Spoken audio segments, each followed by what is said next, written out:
मुझे बाहर जाने में देर हो रही है। तभी मालती कमरे में आती है। ये रहे आपकी जूते। मैं इन्हें साफ करने के लिए ले गई थी। अरे वाह, तुम कितनी समझदार हो, मेरे बिना कुछ कहे ही सारे काम कर देती हो।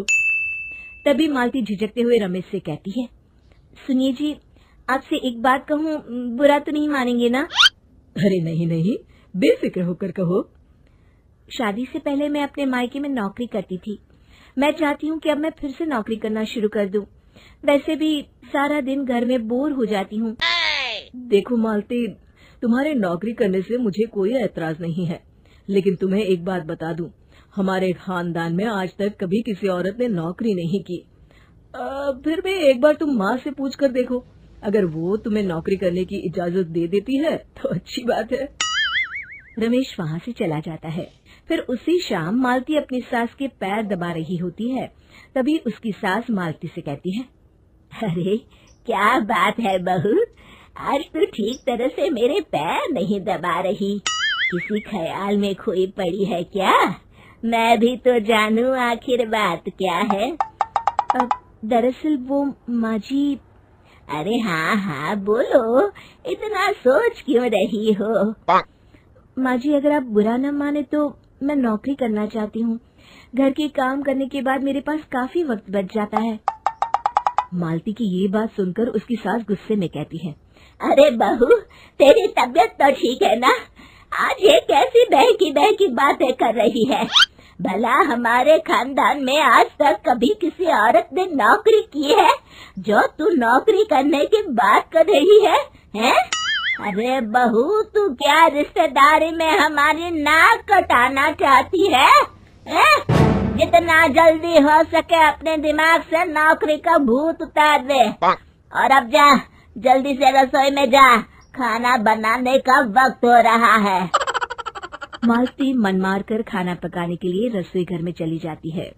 अगले दिन, नमस्ते माँ जी, कैसी हैं आप?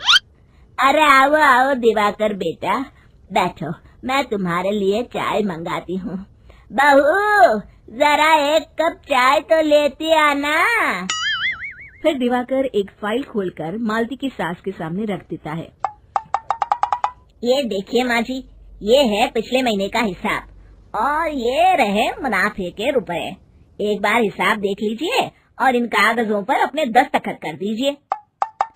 अरे दिवाकर बेटा, मैंने भला आज तक कभी तेरा हिसाब देखा है जो अब देखूंगी? ला बता, कहाँ दस्तखत करूं?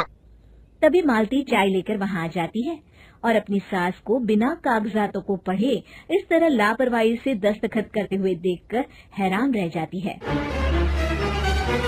अच्छा माँ जी, अब मैं चलता हूँ, फैक्ट्री में बहुत काम है। फिर दिवाकर वहाँ से चला जाता है। कुछ दिनों बाद मालती बाजार में कुछ सामान खरीद रही होती है। तभी एक बूढ़ा आदमी उसे आवाज देता है, अरे मालती बेटी, कैसी हो? मुझे पहचाना? मैं तुम्हारी कंपनी में मुनीम का काम करता हूँ। हाँ चाचा जी, मैं आपको बिल्कुल पहचानती हूँ। कहिए, कैसे हैं आप? मैं तो ठीक हूँ, कंपनी में कुछ भी ठीक नहीं चल रहा, यहाँ तक कि हमें ठीक वक्त पर तनख्वाह भी नहीं मिलती। ये आप क्या कह रहे हैं? अब क्या बताऊं, आप लोग तो कभी हिसाब किताब देखने दफ्तर आते नहीं। मेरी मानो तो एक बार आप लोग दफ्तर आकर सारा हिसाब किताब देख लो, आपको असलियत पता चल जाएगी। अच्छा बेटी, अब मैं चलता हूँ, देर हो रही है। फिर वो बूढ़ा वहाँ से चला जाता है। वहीं दूसरी तरफ मालती घर पहुंचकर अपनी सास को सारी बात बताती है। तभी वहाँ रमेश भी आ जाता है, लेकिन मालती की सास मालती की किसी भी बात पर विश्वास नहीं करती। तभी रमेश कहता है, अरे माँ, बिना आग के कभी धुआं नहीं उठता। जब मालती इतना कह रही है तो हमें एक बार दफ्तर चलकर देख लेना चाहिए। वैसे भी हम लोग काफी दिन से अपने दफ्तर नहीं गए हैं। इस तरह किसी एक आदमी के भरोसे काम छोड़ना मुझे भी ठीक नहीं लगता। अगले दिन वे सभी अपने दफ्तर पहुंचते हैं और सीधे दिवाकर के कैबिन में जाते हैं। अचानक सबको एक साथ देखकर दिवाकर चौंक जाता है। अरे माँ जी, आप सब लोग अचानक यहाँ कैसे आ गए? अगर कुछ काम था तो मुझे एक फोन कर दिया होता, मैं आपके घर आ जाता। तभी मालती की सास कहती है, अरे दिवाकर बेटा, आज मैं हिसाब देखने दफ्तर आई हूँ। जरा मुझे पिछले 6 महीनों का हिसाब दिखाना तो बेटा।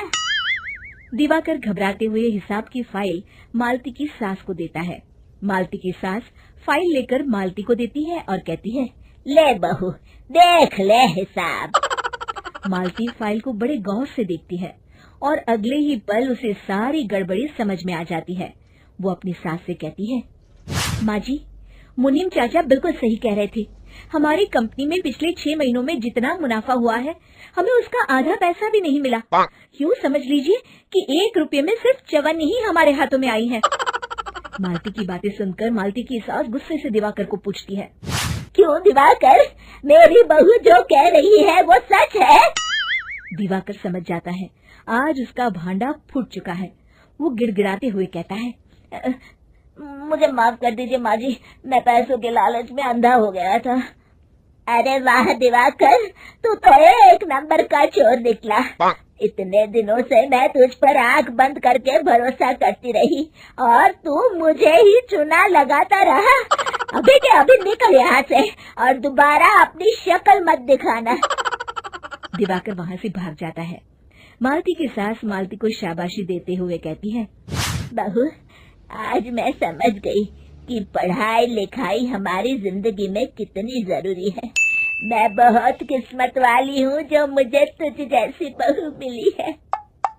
शिक्षा, पढ़ाई लिखाई का इस्तेमाल सही जगह करके हम दुनिया में बहुत कुछ बदल सकते हैं।